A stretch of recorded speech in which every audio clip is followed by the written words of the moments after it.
자, 오늘 하나님 말씀 보겠습니다. 하나님 말씀은 에레미야 3장 14절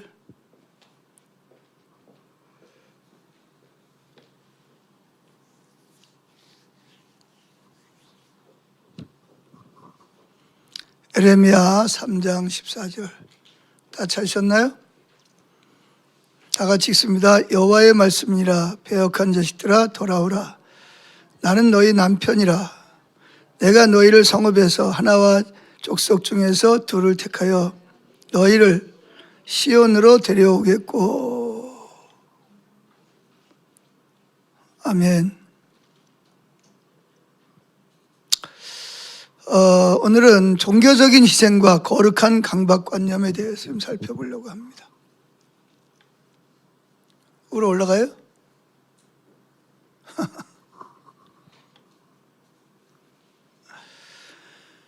자, 신랑 예수님과 신부인 교회에 관한 메시지는 성경의 관점에서 보면 새로운 것은 아니죠. 이제 성경은 그렇게 말해요. 내가 거룩하니 너희도 거룩하라. 우리가 어떻게 해야 거룩한 삶을 살 수 있을까요? 그 거룩함에 대한 새로운 접근으로 사람들을 주님의 부드러움에 대한 계시로 흥분시킬 것인데, 많은 사람들이 그러잖아, 그죠? 내가 이렇게 살면 안 되지. 내가 좀 더 구별되게 거룩하게 말씀대로 살아야지. 근데 계속 실패하잖아요. 잘 안 되죠. 그러다 보니까 이제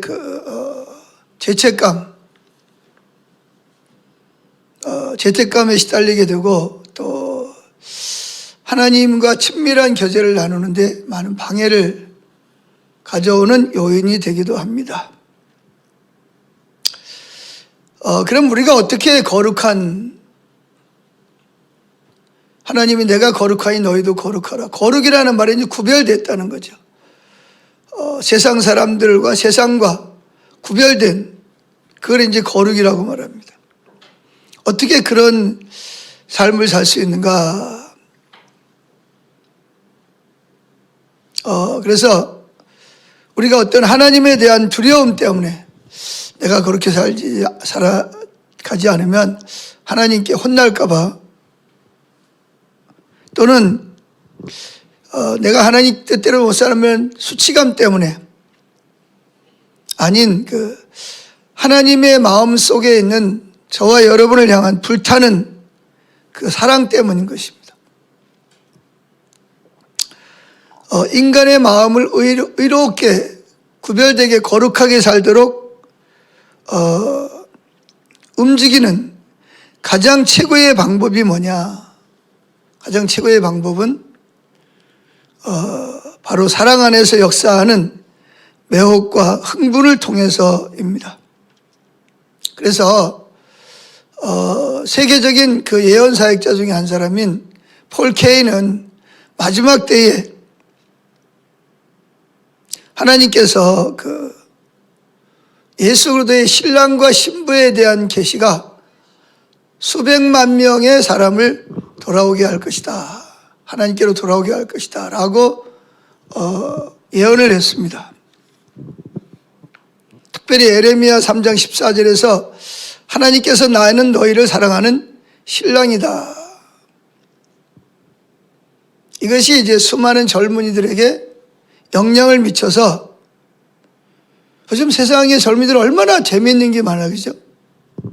너무 재밌는 게 많아요. 유혹도 많고, 추구할 것도 많고, 밤새도록 게임을 해도 지치지 않는, 도박을 하는 사람들, 술을 먹는 사람들, 또 어떤 그런 세상적인 거에 빠진 사람들은 해도 그 재미가 있잖아요. 그런 사람들을 어떻게 거룩한 하나님과의 관계로 돌아오게 할 수 있느냐 하는 것이죠. 그것이 바로 뭐냐? 나는 너를 사랑하는 남편이다. 네가 연약하고 넘어지고 지금도 나를 떠나 있고 또 나보다 세상을 더 사랑하지만 그럼에도 불구하고 내가 너를 얼마나 사랑하고 너를 기뻐하고 너를 즐거워하는지를 아는, 그게 이제 남편이라는 말 속에 그게 담겨져 있는 거예요.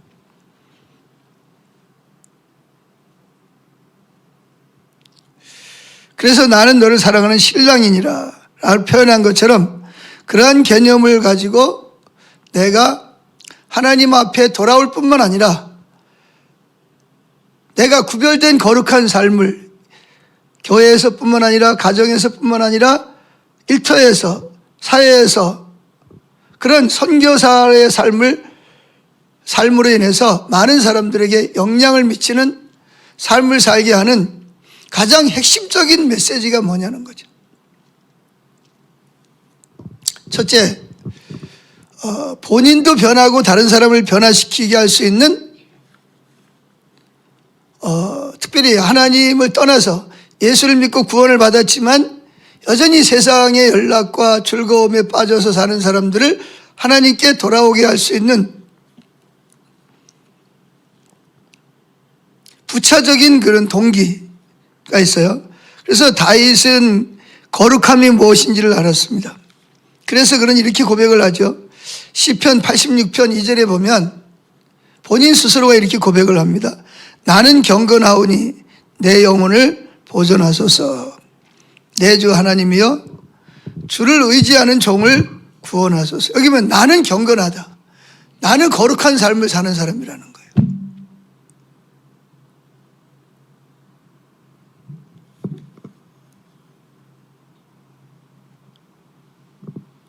자, 우리는 기독교 역사와 그리스도의 몸인 교회 전체를 통해서 사람들의 마음을 움직여서 주님께로 돌이키게 하는데 사용해온 여러 가지 많은 그런 메시지들을 발견하게 됩니다. 특별히 설교 목회자들이라든지 부흥 강사 목사님이라든지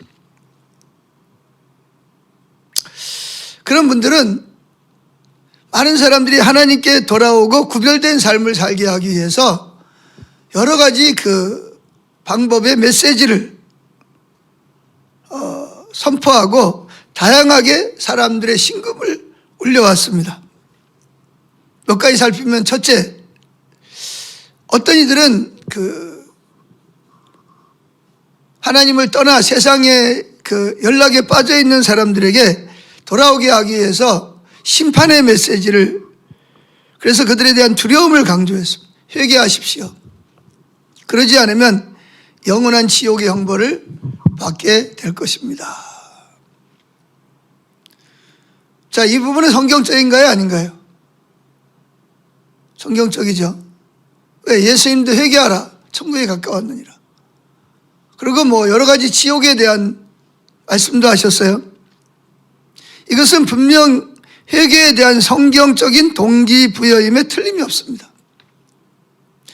만약 사람들이 회개하고 예수 그리스도를 주님으로 믿지 않으면 분명히 지옥에 가게 될 것입니다. 아멘입니까? 예. 그런데 영원한 형벌을, 지옥의 형벌을 피하려고 하는 마음은 사람들의 마음을 움직여서 어두움에서 나와서 빛으로 인도하게 하는 하나님께서 주신 마음에는 틀림이 없습니다. 성경은 이러한 지옥에 대한 두려움에 대해 반응하는 사람들을 불에서 건져낸 사람으로 묘사하고 있습니다. 그 내용이 어디 나오냐? 유다서, 신약성경 유다서 23절, 유다서는 1장밖에 없으니까 23절 읽어볼까요? 또 어떤 자를 불에서 끌어내어 구원하라. 보세요. 또 어떤 자를 불에서 끌어내어 구원하라. 지옥 갈 사람을 끌어낸다는 말은 본인이 오고 싶어서 오는 게 아니라 본인은 안 오는데 강제로 끌어서라도 불에서 끄집어내야 된다는 거죠. 끌어내서 구원하라. 그래서 예수를 믿고 구원받게 해야 된다는 거죠. 또 어떤 자를 그 육체에 더럽힌 옷까지도 미워하되 두려움으로 긍휼히 여기라. 그러니까 두려움을 줘서 지옥에서 끌어내야 되는 것이 하나님의 메시지의 중요한 부분입니다. 그래서 어떤 사람들은 이렇게 지옥에 갈까봐 두려워서 예수 믿고 변화받은 사람들에 대해서 비아냥거리면서 화재보험 들었다 식으로 비아냥거리지만 그것이야말로 진짜 확실한 화재보험이죠. 지옥에 대한 공포가 사람들의 마음을 일깨웁니다. 나 정말 지옥에 가면 영원히 거기서 1초도 쉬지를 못하고 지옥불에서 영원히 고통을 당한다고 생각해 보세요. 그것이야말로 정말 사람들의 마음에 공포감을 줘서 예수를 믿게 만드는, 그래서 예수님께로 돌아오게 만듭니다. 그러나 지옥에 대한 공포는 하나님께서 사람들의 마음을 하나님께로 이끌기 위한 사용되는 최고의 방법은 아니라는 것이죠. 그것이 부차적인 방법은 될 수 있을지 몰라도 그것이 전체 가장 핵심적인 메시지가 될 수 없다는 것입니다. 두 번째, 사람들을 하나님께로 돌아오게 하는 메시지의 두 번째 방법은 거룩함에 대한 설교인데, 이것은 아마 이렇게 외치는 많은 목회자나 부흥 강사들을 설교를 들어본 적이 있을 것입니다. 만약 여러분이 주님께로 돌이킨다면 여러분들은 하나님의 부흥의 기름 부음을 경험하게 될 것이고 하나님 나라를 위해서 귀하게 쓰임받는 복된 사람이 될 것입니다. 그러나 만일 여러분들이 주님께로 돌이키고 희생하지 않는다면 여러분들은 위대한 기름 부으심을 경험하지 못할 것이고 하나님의 그 사역에서 제외될 것입니다. 그러니까 대가를 지불하십시오. 그러면 여러분도 부흥의 역사에 쓰임을 받게 될 것입니다. 이렇게 말하는 설교자들을 독려해서 주님께 크게 쓰임받게 하며 신실하게 더욱 주님을 추구하도록 하는 메시지가 있습니다.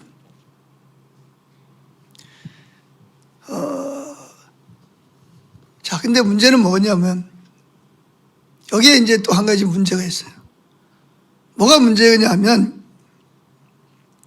본질적으로 부흥의 때 또는 복을 받아서 또는 뭐 자식이 잘 되기 위해서 주님께 희생하고 헌신하고 돌아오십시오 라는 말 때문에 많은 사람들이 하나님께 귀하게 쓰임받기 위해서 또는 뭐 인기를 누리고 복을 받기 위해서 자식이 잘 되기 위해서 하나님께 돌아오고 특별히 기도하는 사람들이 많이 있죠. 그것도 하나의 좋은 메시지예요. 그런데 문제는 뭐냐면 본질적으로 그런 메시지는 하나님을 목적을 위한 수단으로 바꿔버린다는 거예요. 이거 여러분 이 내용을 이해가 되세요? 우리의 목적이 뭐죠? 하나님 그분이 목적이 돼야 되는데 하나님이 목적이 아니라 내가 하나님의, 예를 들면 뭐 제 입장에서 우리 영광교회가 내가 부흥해가지고 많은 사람이 와서 막 자리가 꽉 차 그래서 막 교회를 막 체육관처럼 막 짓고 내가 뭐 세계적으로 막 부흥 강사가 되고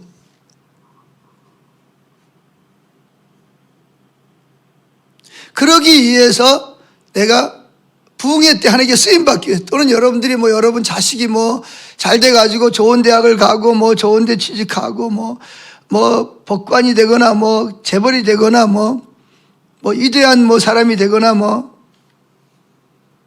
그런 사람이 되게 하기 위해서 하나님께 가까이 나아간다면 여러분들은 분명히 보상을 받게 되겠죠. 근데 문제는 그것은 본질에서 벗어난다는 거예요. 하나님 그분이 목적이 아니라 내 목적을 위해서 하나님을 수단으로 삼는 기복주의적인 신앙을 자신도 모르게 설교하게 되고 그리고 결국은 많은 사람이 올지 모르지만 그 사람들은 어떤 주님과의 어떤 주님이 목적이고 주님을 사랑하기 때문에 주님을 기뻐하기 때문에 이 일을 하는 게 아니라 주님을 이용해서 내가 원하는 세상에서 잘 되고 사역이 확장이 되고 귀하게 쓰임받고 내 자식이 잘 되고 부유하게 되고 사업이 잘 되고 뭐 이런 것을 위한 그것이 목적이 되고 하나님은 그 목적을 위한 수단이 되어버리는 쪽으로 흘러가 버리는 것입니다.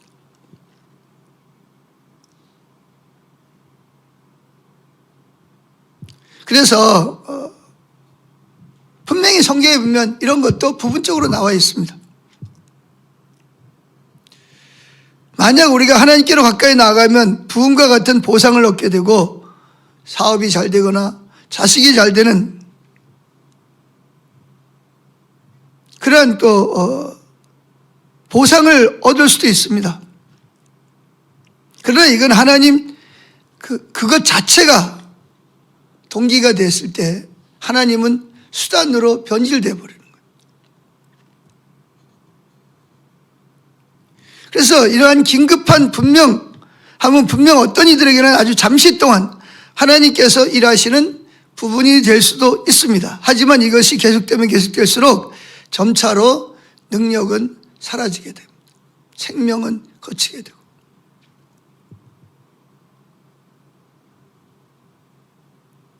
그래서 이런 메시지가 가면 사람들은 종종 강한 결단을 합니다. 내가 이렇게 살아서 하나님 앞에 복을 받겠나? 내가 이렇게 이제 하나님께 쓰임 받겠나? 어떤 사람은 상징적인 행동, 거창한 말, 혹은 막 앞에 나와서 뭐 하는 내 자신을 드립니다. 나를 써주시옵소서. 그래서 어떤 사람은 뭐 은사를 구하고 막 금식기도도 하고 막 눈물을 자아내고 그럽니다. 그러나 전통적으로 보면 그런 사람들이 처음에는 열심을 하다가 이런 일 저런 일 환경의 어려움을 겪어서 돌밭에 뿌려진 씨앗이나 길가에 앉아 가시밭에 떨어진 씨앗처럼 환란이 오고 핍박이 오고 유혹이 오면 흥분이 가라앉게 되면 그 열정과 헌신은 사라지게 버려요. 그리고 내가 왜 이렇게 열심히 했는데 왜 나한테 왜 하나님이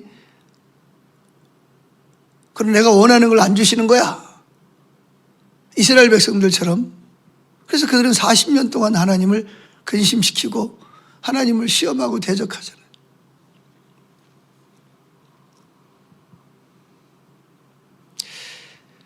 그래서 우리 교회 가운데서도 이런 현상들이 일어나는 것을 본 적이 있을 것입니다. 그분은 신실하게 하나님에 의해서 또 교회를 위해서 무언가 더욱 하고 싶어하고 주님께로 가까이 나아가는 것과 부흥에 관한 설교를 듣자마자 자신이 지었던 죄를 즉시 얘기합니다.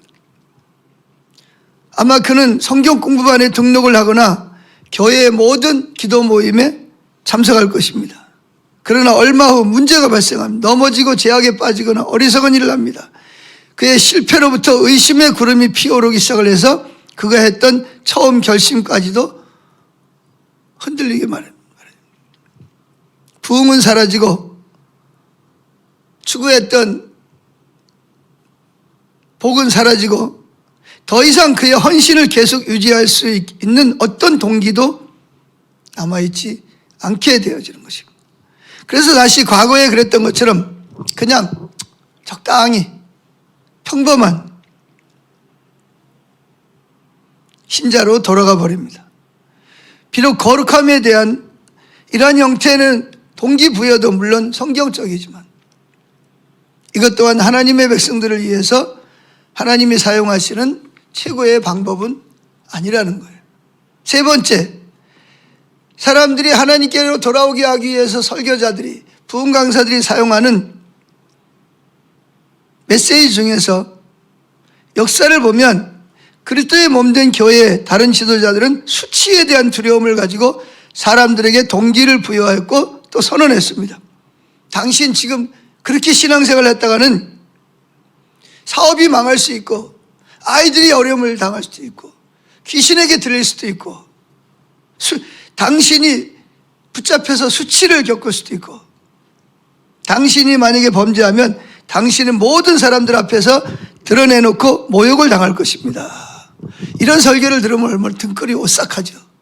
야, 많은 사람들 앞에서 내가 망신을 당하고 우리 자녀들이 잘못된 길로 가고 막 너무 두렵죠. 그죠?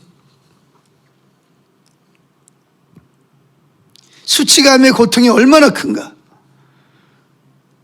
그런데 시간이 흐르면 초기 충격은 등골이 오싹한 것이 사라질 때쯤 되면, 그러나 그건 아마 사실이 아닐 것입니다. 왜냐하면 하나님은 사랑하는 자를 징계하시기 때문에 실제로 그런 일이 일어날 수도 있습니다. 성경적이죠. 그러나 진정한 거룩한 삶을 살도록 하는 데는 부분적으로 지극히 제한된 영향력밖에는 제공할 수 없는 메시지가 되고 있습니다. 이거 다 우리가 경험한 이야기입니다. 저도 이런 설교를 많이 하고 있고요. 왜? 이게 성경적이니까. 그러면 최고의 동기부여는 뭐냐? 지금까지 말씀드린 것이 쓸모없다는 게 아니에요. 때와 장소에 따라서 그런 메시지가 필요해요. 그리고 그 메시지를 통해서 많은 사람들이 반응하고 회개하고 돌아오기도 합니다.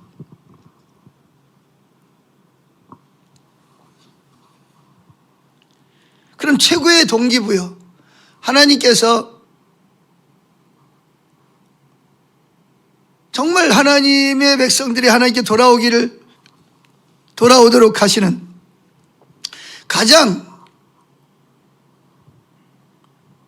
최고의 동기부여가 뭘까요? 그것은 오늘 말씀처럼 하나님은 여러분과 결혼하기를 원하신다. 결혼은 누구랑 하죠? 내가 원하는 사람이랑 하잖아요. 사랑하는 사람이랑 하잖아요. 물론 요즘은 사랑하지 않는 사람하고도 상대방의 어떤 배경이나 부모님의 어떤 재산이나 또 내가 이 사람과 결혼했을 때 나에게 돌아올, 가난한 사람들은 지긋지긋해서, 빚이 많은 사람들은 빚을 갚기 위해서 사랑이 없어도 결혼해 살다 보면 사랑하겠지, 자포자기한 채로 결혼하는 사람들도 많이 있죠.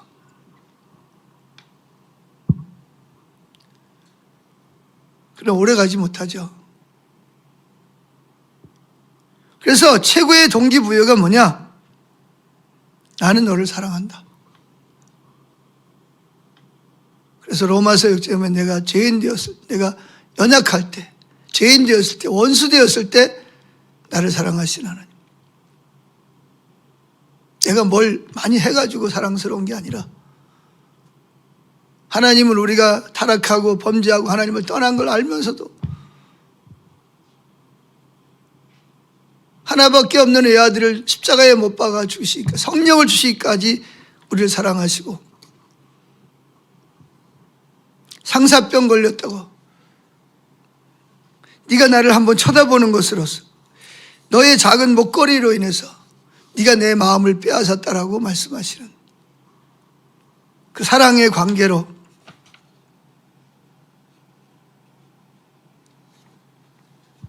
하나님은 우리가 하나님께로 돌아오도록 말씀하십니다. 하나님 창조의 목적이 뭐죠? 지난주에 성전, 하나님이 성령으로 성전된 우리 몸을, 더럽고 추한 몸을 성령의 전으로 하신 이유가 뭐죠?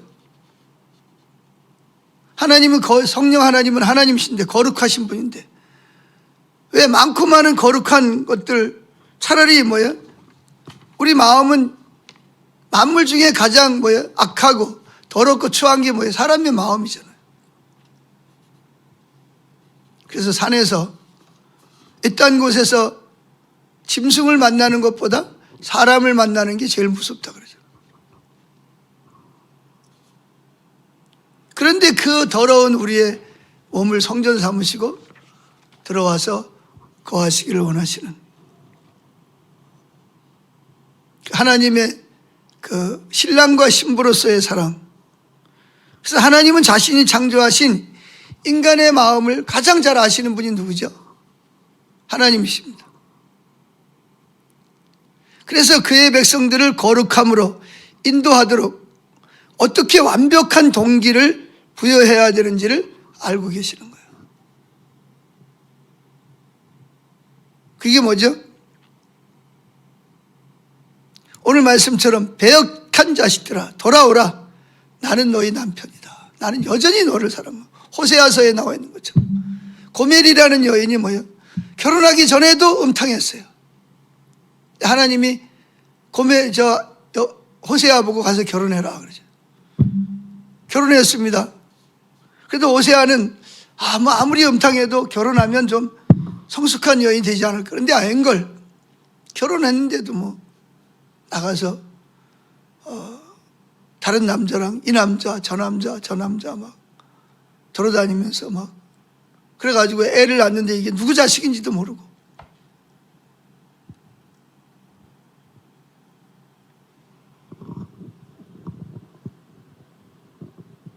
그런데 하나님은 여전히 고멜 보고 호세아 보고 고멜 아내를 사랑하라고 말씀하시는 거예요. 집을 나갈 때마다 가서 데려다가 우리 다시는 이런 일 하지 말자.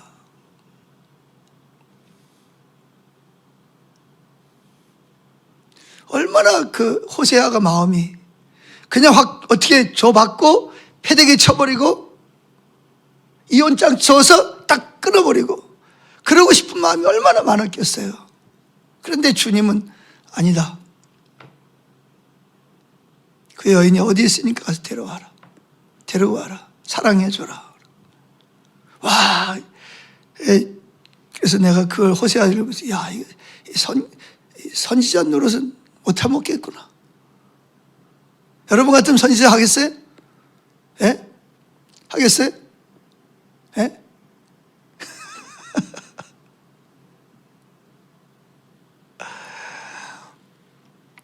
근데 제가 보니까 우리 교인들은 하고 있는 것 같아요.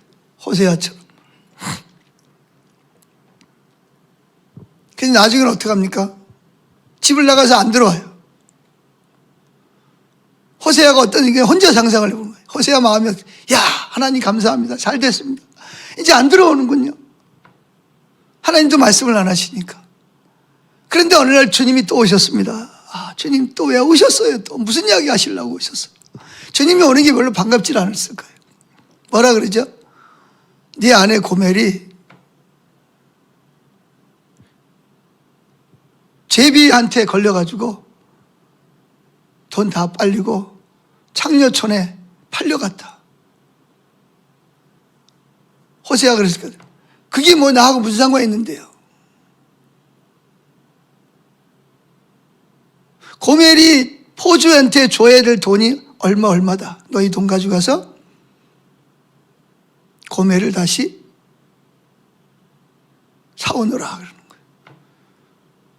와, 나 같으면 그러고 막 그냥 아마 뒤로 자빠져가지고 하나님 이거 뭐고 필요 없습니다. 아마 그랬을 수도 있어요. 고멜도 아마 그랬을 것 같아요. 막 그냥 반항도 하고 막 소리도 지르고 막 땅도 치고 막 머리도 막 부딪히고 막. 그러다가 어떻게 또 하나님이 말씀하시니까 또 알았습니다. 그리고 또 그때는 돈이 아니라 이제 밀을 이제 마차에다 싣고 그 창녀촌에 팔려가 있는 아내를 포주를 만나서 그 여자를 내가 데려가겠다. 그 내 아내다 그랬더니 포주는 무슨 얘기냐? 내가 돈 주고 샀는데 얼마냐? 얼마다 그러니까 뭐예요? 호세아가 그 하나님 말씀하신 그대로 값을 치르고 그 음탕한 창녀촌에 몸을 팔고 있는 그 고멜을 다시 아내로 데려옵니다. 그러면서 그냥 데려오는 게 아니라 데리고 오다가 아마 어디 저 산 속에다 갖다 집어버리고 혼자 버리고 올 수도 있는데 하나님 때문에 그러지도 못하고 데려다 놓고 뭐라 당신이 그랬음에도 불구하고 내가 당신을 사랑할 테니까 당신도 이제는 나만 좀 사랑해달라고 사정을 하는 거예요. 이 내용이 호세아서의 1, 2장, 3장에 나오는 내용입니다. 그게 왜 하나님이 호세아에게 그런 걸 보여주는 거죠? 그걸 왜 그 호세아에다가 기록하시는 거예요? 왜 그랬을까요?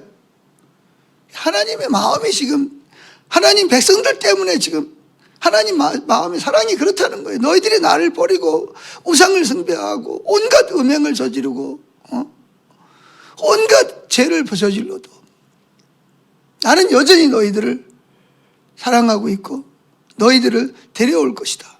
난 너희들을 절대로 포기하지 못한다. 그 마음을 하나님께서 호세아에게 직접 경험하게 하시는 거예요. 와, 호세아는 막 미치려고 그래요. 근데 그걸 통해서 호세아가 뭘 깨닫니? 야, 하나님의 마음이 이거로구나. 이게 하나님의 마음이로구나. 그래서 뭐하죠? 그때부터 그 마음을 가지고 북이스라엘 백성들에게 외치기 시작을 하는 거예요. 여러분, 돌아오십시오. 하나님 여전히 당신들을 사랑하고 있습니다. 여전히 당신들을 기다리고 있습니다.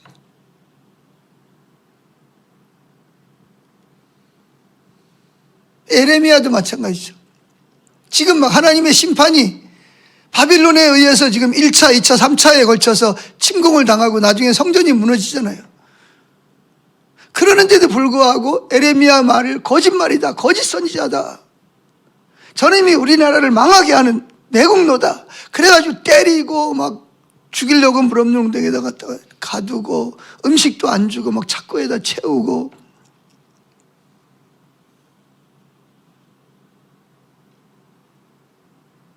그러는데 하나님께서는 에레미야를 통해서 이 말씀을 해칩니다. 패역한 자식들아 돌아오라. 나는 너희 남편이니라. 난 여전히 너희를 사랑하고 너희는 내게 여전히 존귀하고 아름다운 나의 신부다. 난 너희 남편이다. 난 너를 포기할 수 없다. 이렇게 말씀하시는 거예요. 그래서 에베소 3장 18절에 보면 지식을 초월한 그리스도의 사랑의 넓이와 높이와 길이와 깊이가 어떠한지를 깨달아 알아.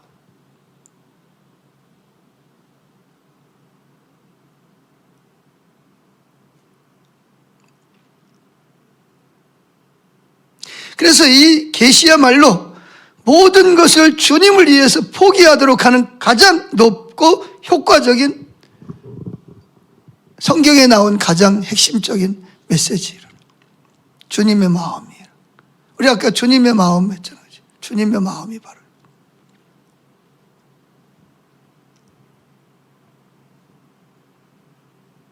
우리가 이 메시지를, 이 말씀을 붙잡았을 때 이 계시의 능력은 온 우주의 어떠한 다른 말씀보다도 간단하게 비교가 되지 않습니다. 수치심 때문도 아니고 두려움에 기반한 것도 아니하시고 내가 하나님께 부흥 때 복을 받고 쓰임받기 위해서가 아니라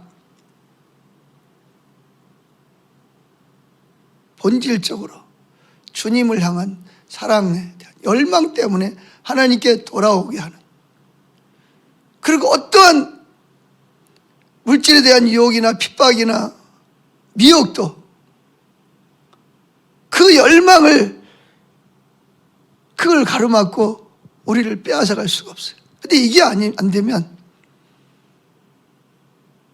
다른 부차적인 메시지들만을 만약에 우리가 그것만 붙들고 예수를 신앙생활을 한다면 돌밭에 뿌린 씨앗처럼 처음에 막 눈물 흘리고 성 공부하고 기도하고 하지만 얼마 안 가서 피식하고 말라 죽어버려요. 가시밭에 뿌려진 씨앗처럼 재물에 대한 유혹, 세상 염려, 근심, 걱정, 두려움이 올 때 결국은 눈앞에 보이는 환경 때문에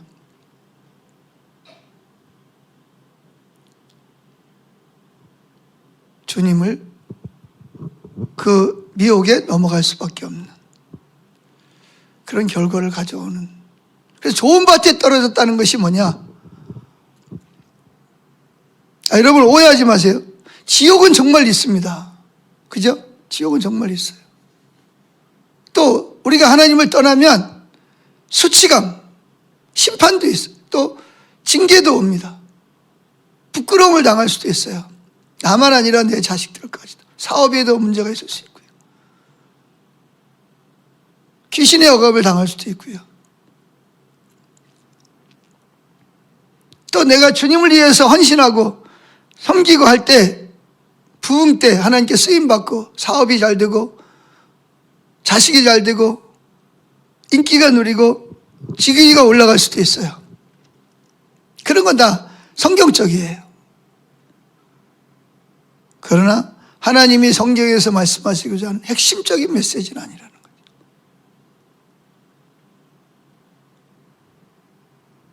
우리가 이거를 놓쳐버리고 부차적인 것을 말씀을 붙잡으면 우리는 길가밭이 되거나 돌밭이 되거나 가시밭이 됩니다.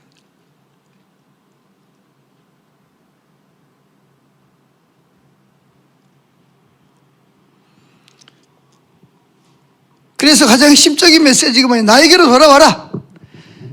나는 너희와 결혼했다. 난 너를 원한다. 그러니까 다른 동기부여 지옥이나 두려움이나 수치나 축복에 대한 메시지가 필요 없다는 게 아니라, 이게 잘 없다는 게 아니라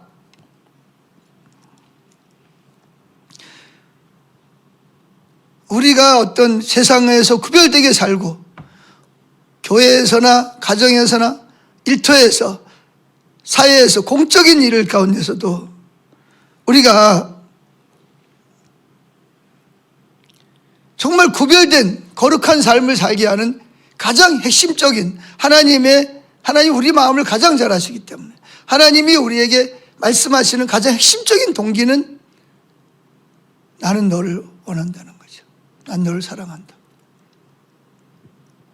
호세아처럼 고멜이 그렇게 결혼하기 전에도 음탕했고 결혼한 다음에도 이 남자 저 남자 애를 낳는데 누구 애인지도 모르고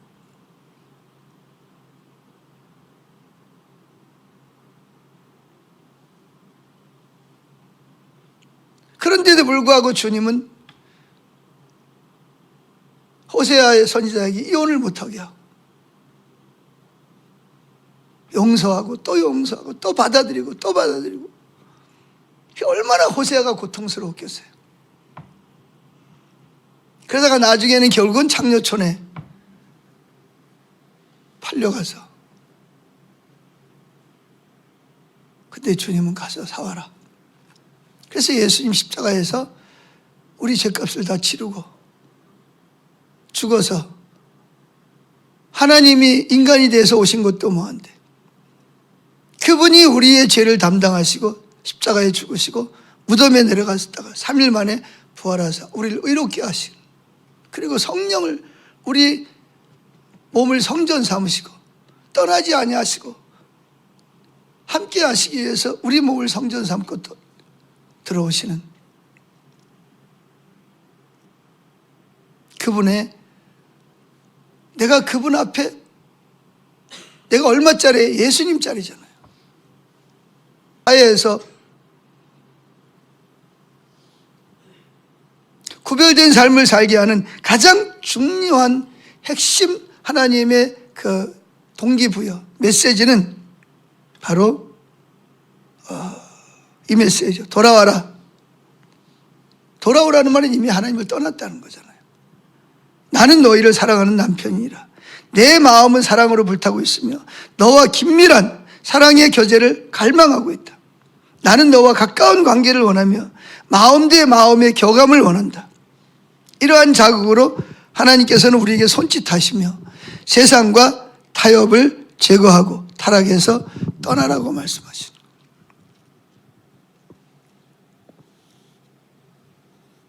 왜냐하면 그분은 저와 여러분을 원하시고 갈망하시기 때문에 그렇습니다.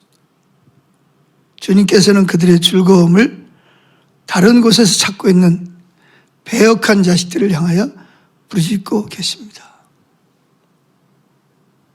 그 주님과의 신랑과 신부의 관계에 있을 때 가장 행복하고 가장 즐겁고 세상에 무엇과도 바꿀 수 없는데도 불구하고 그걸 교회가 추구하지 않기 때문에 세상의 즐거움이 전부라고 생각을 하는 거예요.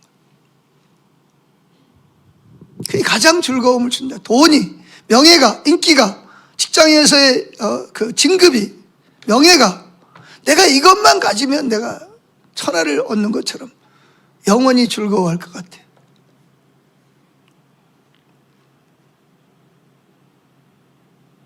사단이 끊임없이 우리를 거짓말로 속이죠. 우리는 그 말을 듣고 하와가 선악과를 따먹듯이 그렇게 가지만 주님은 우리를 다시 하나님께로 돌아오게 하기 위해서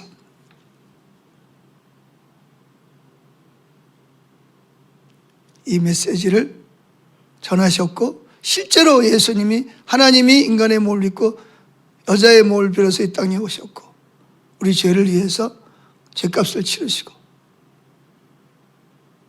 십자가에 못 박혀 죽으셔서 3일 동안 땅 속에 무덤에 계시다가 3일 만에 부활하시고 승천하시고 성령을 우리 몸에 부으시고 우리 몸을 성전 삼으신 그분이 얼마나 우리를 원하시는가를 우리는 너무나 잘 알 수가 있습니다.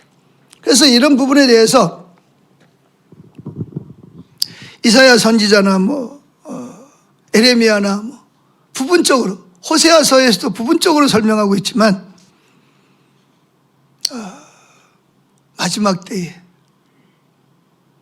요한계시로 두면 신랑이 그 신부와 함께 있기 위해서 신랑을 데리러 오시고 참 신랑이 신부를 데리러 오시고 그리고 신랑과 신부가 영원한 연합을 이루는 것을 말씀하고 있습니다. 그래서 마지막 때에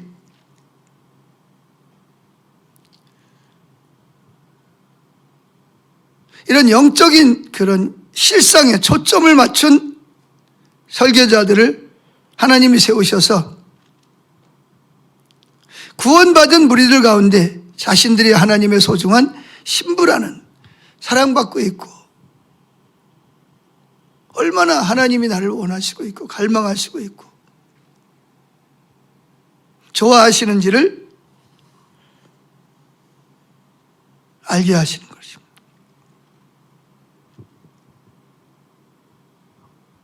그래서 그 메시지를 듣는 자들의 마음을 사로잡을 때 그리스도의 몸된 교회는 하나님께로 가까이 나아가는 방법 면에서 극적으로 변화가 될 것입니다. 교회 생활, 관계, 사역, 전도 모든 것이 그 사랑을 발견할 때 이 모든 것이 전에와 그 이 사랑을 발견하고 그분이 나를 얼마나 좋아하고 갈망하고 함께 있기를 원하고 나를 위해서 예비해 놓은 그 사랑에 그 얼마나 위대한 것을 발견하는 순간 우리는 전에처럼 그렇게 살 수가 없어요. 우린 절대로 변화되지 않고는 구별된 삶을 살지 않고는 살 수 없는 그런 놀라운 변화가 일어나는 거예요.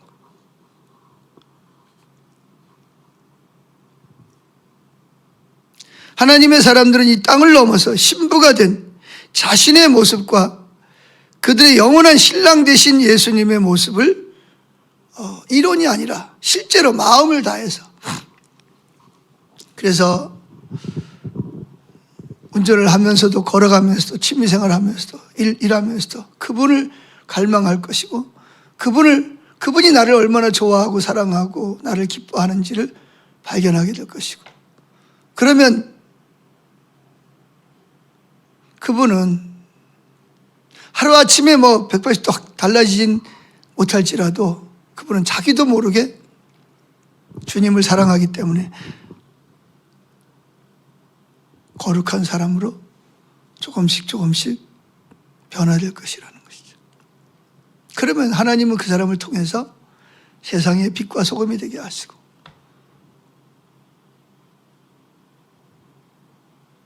나를 통해서 내 주변에 있는 많은 사람들에게 빛을 발하고 소금의 직분을 감당하고 영향력을 행사하게, 내가 꼭 그래야지 그래서가 아니라 나도 모르게 내 삶을 통해서 그런 일이 일어나는 거예요. 그런 모습이 자기도 모르게, 자기는 알죠. 조금씩 자기가 변화된다는 것을. 전에는 잘못하면서도 당연하다고 생각했던 일이 이제는 내가 이러면 안 되는데 조금 변했어요. 그리고 뭐예요? 실제로 전에 하던 말을 더 이상 하지 않고, 전에 하던 행동을 더 이상 하지 않고, 심지어 안 해도 내가 변한 걸 잘 모를 수도 있어요. 그러나 우리는 조금씩 그 사랑을 알아가는 만큼 우리는 구별된 삶, 거룩한 삶으로, 그것이 막 내가 거룩하게 살아야지, 죄 짓지 말아야지, 그래서 구별되고 거룩하게 살면 그거 너무 힘든 거예요. 내가 또 넘어졌네, 그러지 말아야 되는데, 이게 아니라 주님 그분을 사랑하니까 내가 그분 앞에 얼마나 거룩한 존재고 사랑스러운 존재인데, 스스로 주님과의 그 친밀한 사랑의 교제가 너무나 즐겁고 흥분되고 막 열정이 생기기 때문에, 이런 것들이 과거에 내가 내 중심적으로 살 때 느꼈던 그 자존감을 높여주고 의시되게 하고 교만하게 했던 그런 것들이 그 즐거움과는 비교할 수 없을 만큼 주님과의 그 교제가 나를 즐겁게 하고 행복하게 하고 막 열정을 가져오게 하고, 그러니까 내가 이거 내가 안 해야 돼, 나 이 죄를 지으면 안 돼, 그래서 죄를 안 짓는 게 아니라 주님 그분을 관계가 너무나 나를 행복하게 하고 즐겁게 하고 세상이 줄 수 없는 어떤 그런. 그래서 공산주의에 막 쓰는 이렇게 말해요. 종교는 마약과 같다. 마약을 해보세요. 뭐.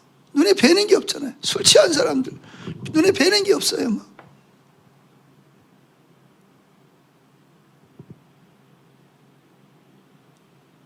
그런데 해도 안 되는 사람에게 당신 그러면 수치를 당할 거야, 지옥에 갈 거야, 당신 복 받으려면 이렇게 살아야 돼, 그것이 부분적으로 영향을 끼칠지 모르지만 여전히 의무감, 그분이 목적이 아니라 하나님, 그분은 내가 원하는 목적을 위한 수단으로 변질되어 버려요. 그러니까 이게 하나님과의 신랑과 신부에서 느끼는 그 즐거움, 흥분, 열정, 그 행복, 이거는 전혀 경험을 못하는 거예요. 예수를 수십 년 믿어도 삶도 변화도 안 되고, 내가 이렇게 살아서는 안 되지, 하나님 앞에 갈 때마다 수치감을 느끼고, 내가 이렇게 살다가 언젠가는 혼나지, 막 그러면서도 변화가 안 돼.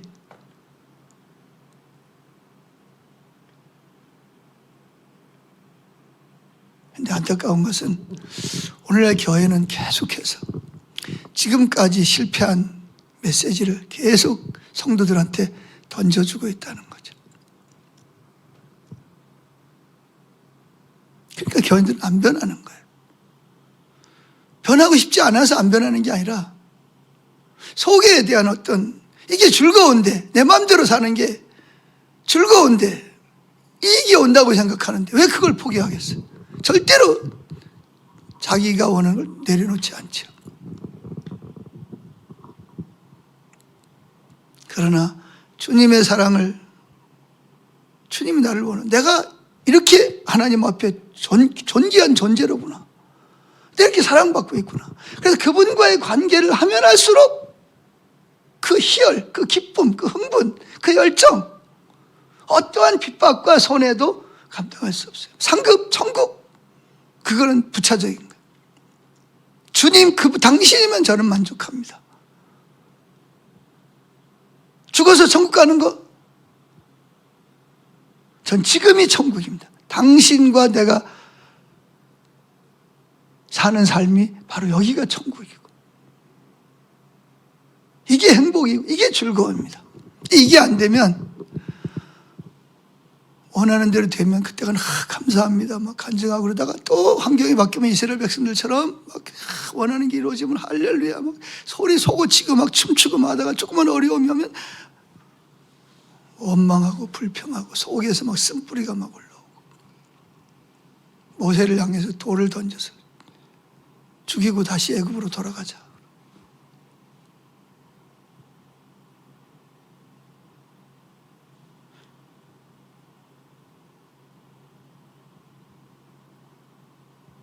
그러니까 오늘날 우리가 그렇게 똑같이 그렇게 살죠.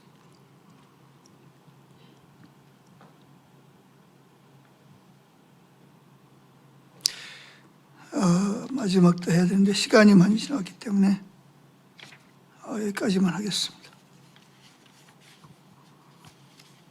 그래서 세 번째 말씀드리는 신부의 정체성입니다. 신부의 정체성. 나는 사랑받는. 그분이 나를 갈망하고 나를 좋아하고 나를 원한다는 거예요. 나 때문이 아닌데, 행위 때문도 아닌데, 나 때문. 그분은 그 자체가 사랑이시라. 하나님은 사랑이시라. 그분은 나를 원해. 나를 기뻐하고 나를 즐거워.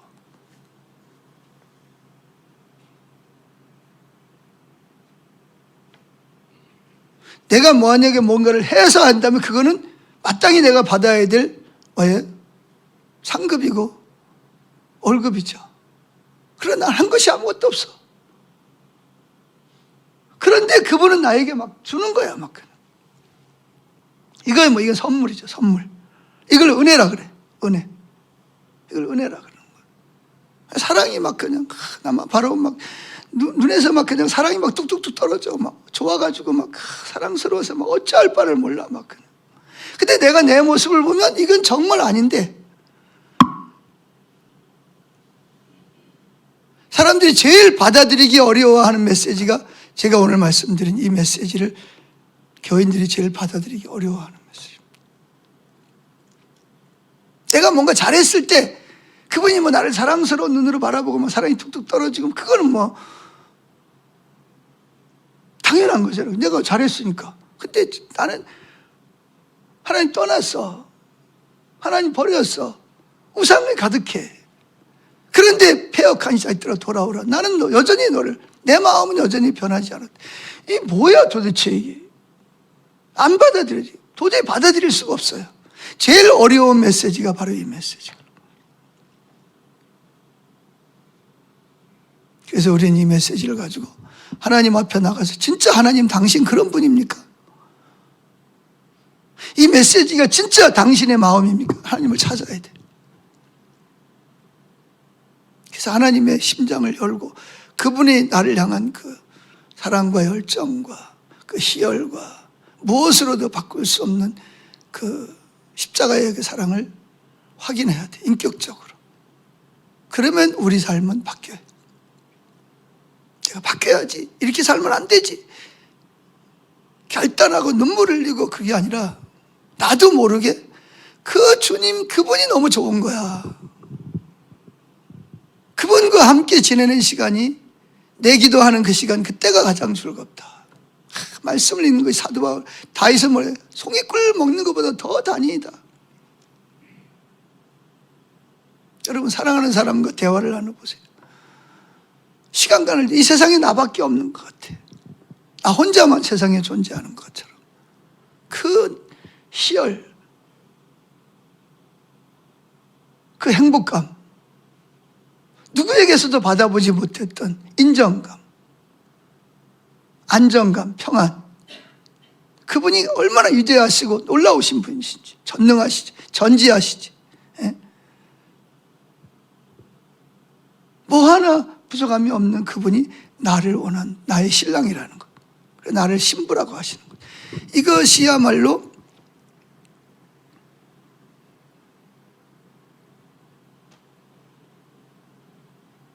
자기 십자가를 지고 주님을 따르게 하고 자기를 부인하게 한다. 여러분 그러잖아요. 자기를 부인하고 자기 십자가를 지고 그래 그렇게 해야지. 근데 벌써 교회 나가자마자 판단. 저 인간은 왜 저러지?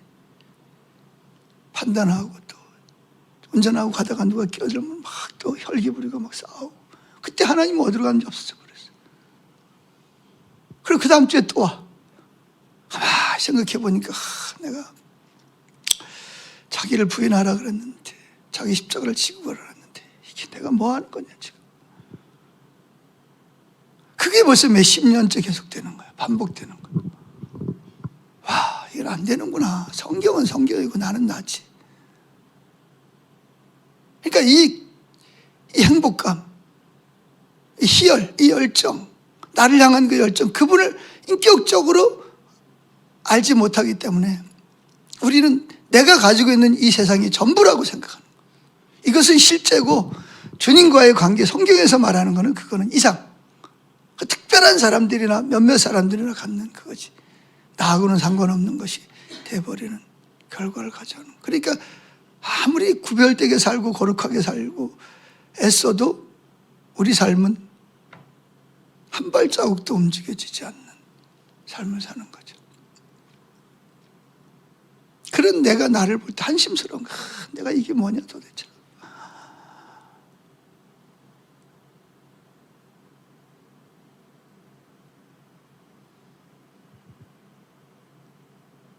우리 마지막 불렀던 찬양 한 장 들읍시다. 그거 마치죠.